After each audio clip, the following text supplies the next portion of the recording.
নাম আপনার? মোহাম্মদ শফিকুল ইসলাম শেখ। শেখ? আবার শেখ। আচ্ছা, বাড়ি কই? বাসায় এই মহল্লায়। এই মহল্লায়? ঠিক বলছে? এই মহল্লায় বাড়ি? চেনেন আপনারা? কবে গেছিলেন ওমরা করতে না হজ করতে? আমি হজ করেছি 2015 সালে এবং 16 সালে এবং 24 সালে আমি আবার উমরা করেছি। 24 সালের এই সামনে। আচ্ছা, ওমরা যখন করলেন, আপনি যখন তাওয়াফ করছিলেন, তাওয়াফ করেছেন না? তাওয়াফ করে কি বলেন? কখন তাওয়াফ করেন? উমরা করার সময় এই লাব্বাইক আল্লাহুম্মা লাব্বাইক, মানে কি তাওয়াফ করেন? কাবা শরীফ। কাবা শরীফ তাওয়াফ করেন। এই তো কাবা শরীফ তাওয়াফ। আল্লাহর ঘর। আল্লাহর ঘর, তার মানে ওই ঘরের মালিক আল্লাহ।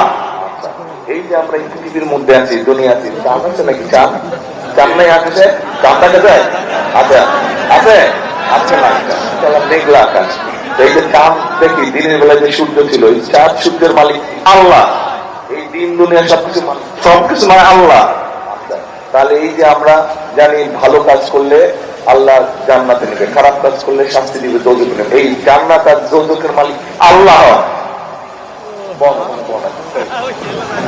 এখন আপনাদের কাছে আমার জিজ্ঞাসা, এই জিনিসের মালিক স্বয়ং আল্লাহ রাব্বুল আলামিন, সেইটা কি মানুষের দেবার ক্ষমতা আছে? এটা কি সম্ভব? তার মানে আল্লাহ রাব্বুল আলামিনের সাথে যারা নিজেদেরকে তুলনা করে বা আল্লাহর যেটা উপকার, সেটা কি হলো তাহলে?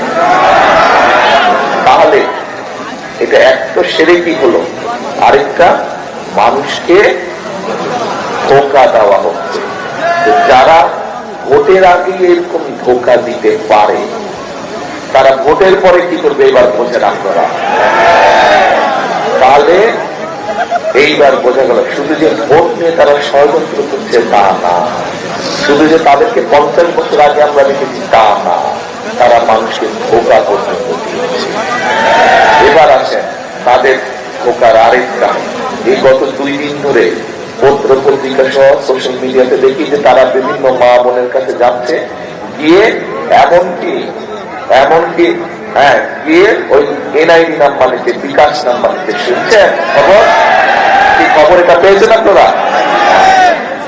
আবার এইদিকে কি কয়, এইদিকে আবার অন্য কথা কয় যে সব মানুষের শাসন দেবে, নিজেরাই মানুষের বিকাশ নম্বর লয়, বিকাশ নম্বর লয়, ওই বিকাশ নম্বরের মধ্যে আবার টাকা পাঠাচ্ছে। আবার কয় সব মানুষের সাথে, টাকাটা তো দিচ্ছে, টাকাটা তো তাহলে আবার জনগণের পকেট থেকেই টান দেবে, তাই দিবে না? ক্ষমতা যদি পায় তাহলে এটা কেমন তবে সব মানুষের সদস্য, যে নিজেই অসৎ কাম করে, যে নিজেই অসৎ কাম করে, সে কয় সব মানুষের শাসন দিবে। কথা কি কোন অর্থ দাঁড়ালো কথা? তাহলে চিন্তা করেন কত বহুরূপী তারা, কত বহুরূপী তারা।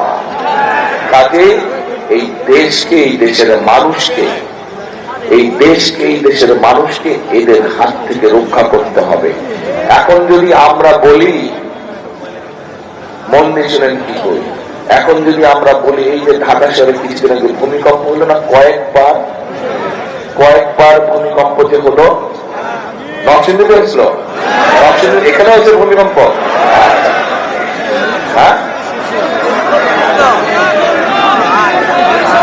আচ্ছা ঠিক আছে,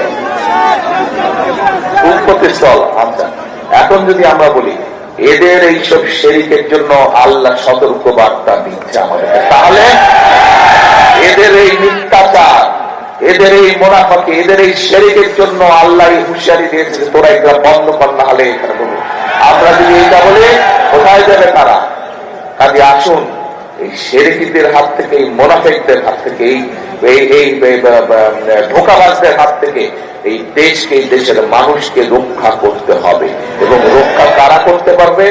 রক্ষা করতে পারবে একমাত্র এই দেশের গণতান্ত্রিকামী মানুষ, এই দেশের গণতান্ত্রিকামী মানুষ, এই দেশের স্বাধীনতা সার্বভৌমত্বে যারা বিশ্বাস করে, একমাত্র তারা এই দেশের জনগণ রক্ষা করতে পারবে।